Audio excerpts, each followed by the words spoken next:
এই গরমে সুস্থ থাকার কিছু টিপস আজকে তোমাদের সাথে শেয়ার করব। এই ভয়ঙ্কর গরমে যদি কিছু সাবধানে থাকলেই বা কিছু টিপস যদি আপনি মেনে চলেন, অবশ্যই আপনি সুস্থ থাকবেন। তার মধ্যে নাম্বার 1 হলো দিনে 3 থেকে 4 লিটার পানি পান করুন। নাম্বার 2 হলো ডাবের জল, শরবত এবং ওআরএস খেতে পারেন। নাম্বার 3 হলো ঢিলে ঢালা এবং নরম পোশাক পরিধান করুন।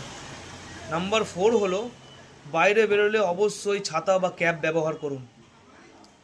নাম্বার 5 হলো দুপুর 12টা থেকে দুপুর 3টে পর্যন্ত রোদ এড়িয়ে চলুন। তরমুজ, শশা, দই এগুলো বেশি খেলে সবথেকে উপকারী।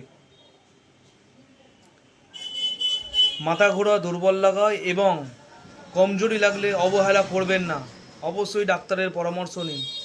সুস্থ থাকুন এবং আপনার পরিবারকে সুস্থ রাখুন। পেজে যদি কেউ নতুন হয়ে থাকে পেজটাকে ফলো করুন। Thank you.